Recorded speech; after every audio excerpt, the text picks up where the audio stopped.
How's it going, everybody? Today I wanted to talk about two of the most important insurance coverages if you are starting a construction project, and that is a builder's risk insurance policy and general liability insurance. Some people can confuse these two, so in this video I'm going to do a quick breakdown of the differences.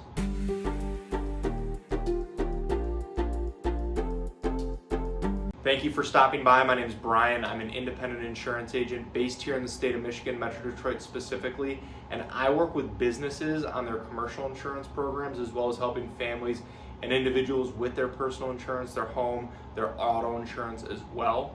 My goal with this channel is to pass on a little bit of educational information to you so that you can make more informed decisions around your insurance and then overall help answer any questions that you might have. So let's get into it. And before we get too far into the video, I do want to invite you to subscribe to the channel. And if you find this video helpful, useful, anything like that, please feel free to like and share it with anyone else as well. Builder's risk is insurance that covers either the property being built or renovated. Think of it almost like a temporary property insurance policy. It protects against things like fire, theft, vandalism, weather damage while the project's going on. It will typically cover things like the building materials, the structure itself, and sometimes even things like scaffolding or temporary storage of materials on site. But it does not cover injuries or liability claims. This is where general liability insurance comes in. General liability insurance is about protecting your business from lawsuits and potential third-party claims. So if somebody is injured on the job site or your work causes property damage to somebody else's property, general liability insurance coverage is what kicks in. This coverage is not about protecting the building itself. It's about covering accidents, injuries, and damage to other people's property. A common mistake that I will see is that thinking a builder's risk policy is all the insurance that you'll need. People will get a policy for the building and think they're good to go. But they don't realize that if somebody sues them for injuries or property damage, a builder's risk policy would not necessarily cover them. And on the flip side, some people think that a general liability insurance policy would cover damage to the project they're building, but it obviously doesn't. It is not a replacement for a builder's risk policy. So who typically buys a builder's risk policy? It is usually either purchased by the property owner, the developer, or the general contractor. It will typically depend on the specific contract and project going on. So if you are one of the parties involved in a construction project, make sure that you do know who is responsible for securing this policy to avoid any potential gaps in coverage.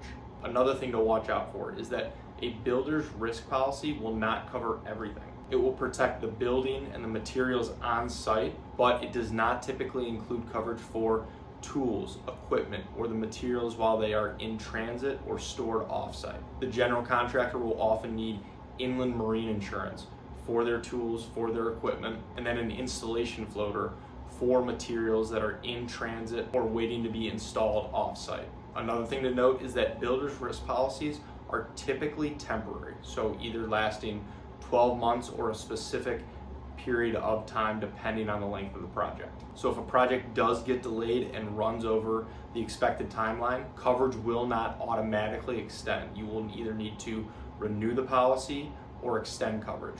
Another potential mistake I see is not checking contract requirements. If you're a builder or developer, your contracts may have specific insurance requirements in them around potentially the coverage limits for the property, or maybe even additional coverage requirements around subcontractor coverage or waivers of subrogation. And if there is any sort of loan or financing involved, you can almost guarantee that the bank or financial institution is also going to have specific insurance requirements that they're going to have in place as well. So at the end of the day, a builder's risk policy and general liability policy are different and are not interchangeable. They work together. So if you are planning a project, make sure that you do have both in place and that the policies are structured properly for your specific project. So thank you for watching, and if you are looking for help with a builder's risk, with general liability, commercial insurance in general, I would love the opportunity to work with you and see if our team can help. There are a lot of ways to get a hold of me, and they should all be in the description below.